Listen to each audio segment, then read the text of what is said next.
பெண்கள் நெற்றியில் குங்குமம் ஏன்? ஒரே புனித புள்ளியில் மறைந்திருக்கும் ஆன்மீகம், அறிவியல், வாழ்வியலின் ரகசியம். வைக்கலாமா ஒரு சிறு பயணம்?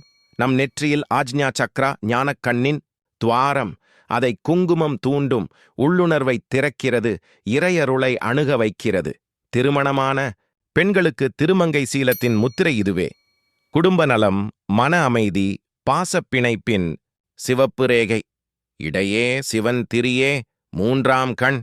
அந்த சக்தி ரேகையை நம் நெற்றியில் கூட்டும் பாலம் குங்குமம். இதே இடம் நரம்பியல் அழுத்தக் கருவி. செர்குலேஷனை சீராக்கி மன அழுத்தம் குறைத்து தலையிறைச்சலை ஓரம் கொளுத்தும். நம்பிக்கை சொன்னது, குங்குமம் கதிராக தீய எண்ணங்களை களைந்து நம் சுழற்சி வயலை ஓரீர் பட்டயம் போல காக்கும். குங்குமம் என்பது அழகின் சின்னமல்ல, சக்தியின் அடையாளம். இந்த தகவல் உங்களுக்கு புதுசா? லைக் பண்ணுங்க, ஷேர் பண்ணுங்க. மேலும் ஆன்மீக பயணங்கள் தெரிஞ்சுக்க சப்ஸ்கிரைப் பண்ணுங்க.